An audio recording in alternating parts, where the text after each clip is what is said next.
to my YouTube channel @friska_friona_official. Oke, pada kesempatan kali ini kakak mau nge-share tentang soal UTBK prediksi mapel geografi untuk gelombang kedua. Semoga soal ini bermanfaat. Jangan lupa untuk bantu like, komen, dan subscribe. Soal nomor 1, masalah lingkungan hidup yang berhubungan dengan iklim serta terjadi di Indonesia dan dunia adalah A. Keterbatasan sumber daya alam, B. Kepunahan keanekaragaman hayati, C. Pemanasan global, D. Pembuangan limbah, atau E. Evolusi udara. Apa nih kira-kira jawabannya? Jawaban kakak adalah C.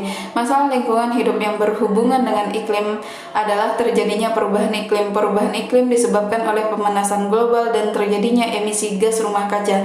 Pemanasan global menyebabkan meningkatnya suhu lautan dan permukaan bumi sehingga menyebabkan mencairnya es di kutub dan kenaikan permukaan air laut. Selain itu, maksud kakak, hal tersebut juga mengubah pola alami sungai dan curah hujan. Akibat dari perubahan cuaca, petani sering mengalami kegagalan panen dan memperbesar peluang terjadinya kebakaran karena musim kemarau yang panjang. Jadi, masalah lingkungan hidup yang berhubungan dengan iklim di Indonesia adalah pemanasan global maupun di dunia ya. Soal nomor 2, pengelolaan lahan pertanian yang sesuai dengan prinsip pembangunan berkelanjutan adalah A. Melakukan ekstensifikasi pertanian di daerah hutan, B. Menanam dengan satu jenis tanaman, C. Penggunaan pupuk organik, D. Membuka hutan untuk dijadikan lahan sawah, atau E. Menggunakan teknologi modern. Nah, jawabannya adalah C, yaitu penggunaan pupuk organik.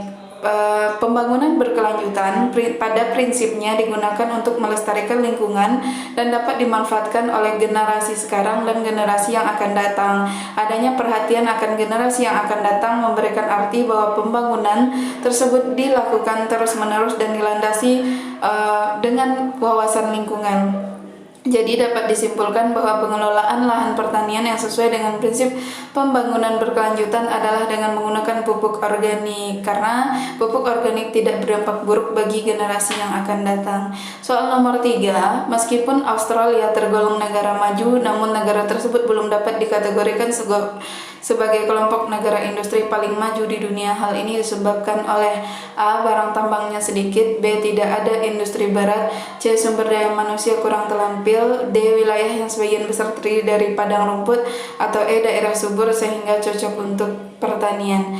Jawabannya adalah D, yaitu wilayah yang sebagian besar terdiri dari padang rumput. Australia belum termasuk kelompok negara industri maju di dunia, tetapi pertumbuhan ekonominya tinggi. Alasannya, Australia belum dikategorikan negara industri maju adalah sebagian besar wilayah yang terdiri dari savana dan stepa yang digunakan untuk mengembala ternak. Industri paling maju hanya industri yang mengolah maksud teteh atau kakak, industri yang paling maju hanyalah industri yang mengolah hasil pertanian biri-biri yang merupakan potensi besar Australia. Jadi Australia tergolong negara maju namun belum dapat dikategorikan kelompok negara industri paling maju karena sebagian besar terdiri dari padang rumput. Soal nomor 4 ya. Pada stadium awal, tingkat kemiringan sungai masih besar karena A. Lembah sungai berbentuk U melebar, B. Erosi hampir tidak terjadi, C. Dataran asli baru saja terbentuk, D ya, sungai mengalami pendataran dasar sungai, atau E. Terdapat dataran banjir. Jawabannya adalah C. Karena pada stadium awal tingkat kemiringan sungai masih besar sehingga daya kikis vertikal besar. Pada tahapan ini dataran asli baru saja terbentuk. Hal ini dapat terjadi akibat pengangkatan dasar laut atau erupsi gunung yang menghasilkan sedimen dalam jumlah banyak sehingga terbentuk permukaan yang baru. Pada stadium awal, daerah di sekitar sungai masih berupa aliran-aliran erosi baru terjadi.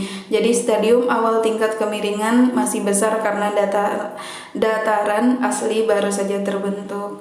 Nah, soal nomor terakhir, bioma yang memiliki tempat musim dan curah hujan berkisar 750 mm sampai 1000 mm atau per tahun adalah A. Hutan hujan tropis, B. Sabana, C. Tundra, D. Taiga, atau E.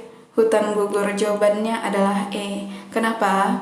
Bioma hutan hujan tropis memiliki ciri-ciri dilewati garis khatulistiwa, curah hujan tinggi, terdapat kanopi, disinari matahari sepanjang tahun. Sedangkan bioma hutan gugur mempunyai ciri-ciri curah hujannya 750 sampai 1000 mm per tahun, mempunyai 4 musim, suhu terendah musim dinginnya itu -30 derajat dan suhu terpanasnya di atas 30 derajat Celcius.